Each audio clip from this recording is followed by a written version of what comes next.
দীঘা প্রকল্পের ড্রাইভার আমাদের।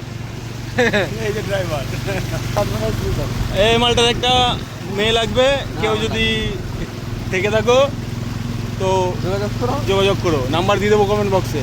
দিদিকে ভোট দিন আর দুয়ারে দীঘা পান। দেখুন, জয় বাংলা। শুধুমাত্র বিনোদনের জন্য কথাগুলি বলা, কেউ মানে পার্সোনালভাবে নেবেন না, এগুলো বাস নিজেদের মধ্যে আনন্দ। গাড়ি দেখেন,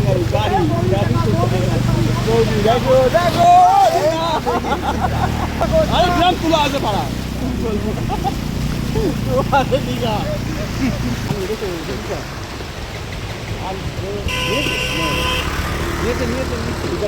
দুয়ারে দীঘা প্রকল্পে স্কুটি ঠেলে নিয়ে যেতে হচ্ছে।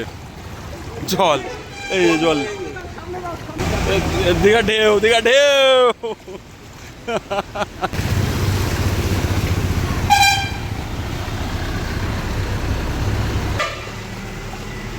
চলে এসছি দীঘা পার করে ডাঙার দিকে। তো বন্ধুরা দেখতে পাচ্ছ, দীঘা পার করে চলে এসছি গঙ্গায় শেষমেশ, মানে দুয়ারে দীঘা পার করে গঙ্গায় চলে এসছে। এগুলো হচ্ছে হোগলা গাছ, হোগলা পাতা, এই দিয়ে খুব সুন্দর পার্টি তৈরি হয়, বা বড় বড় ট্রাকে যে পটল বা বাইরে যেসব সবজি যায় সেগুলো হোগলা পাতা দেওয়া থাকে ট্রাকের মধ্যে।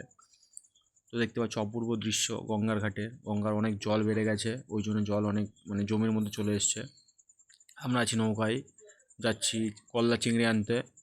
এখানের যে সমস্ত জেলে ভাই বা মাঝিরা থাকে তারা মাছ ধরে রেখে দেয় পুকুরে ছাড়বে বলে। সেই ওদের কাছ থেকে গলদা চিংড়ি আর মাছ, তারপরে আরও বিভিন্ন রকমের মাছ আছে যেগুলো ওনারা ধরে, ওগুলো আনতে যাচ্ছি পুকুরে দেবো বলে।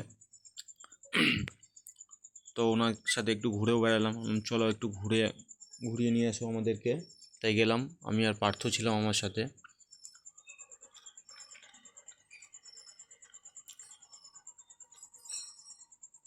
ওই যে সামনে দেখা যাচ্ছে মানে একদম গঙ্গা, ওখান থেকে ওই পার পর্যন্ত পুরো গঙ্গা। আর এগুলো চাষের জমি টমি ছিল এখান থেকে কিছুটা আগে, তাই জল উঠে গেছে, জল বেড়ে যাওয়ার জন্য। আমরা যেই সময় গেছি সেই সময় জোয়ারে তো আরও জল বাড়ে গঙ্গার। এটা স্টিমার ঘাট, এখান থেকে বোট পারাপার করে অনেকজন যায় এখান থেকে যাত্রী।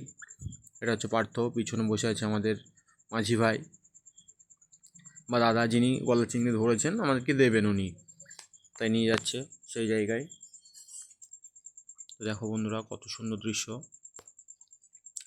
চলে এসছি যেখানে চিংড়ি মতলব কি বলে ওটা, জলের মধ্যে জ্যান্ত করা আছে।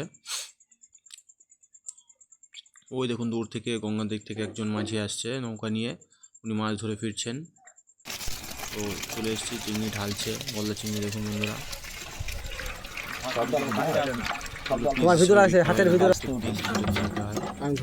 দেখুন বন্ধুরা, এগুলো হচ্ছে গলদা চিংড়ি, এইগুলোই আমরা পুকুরে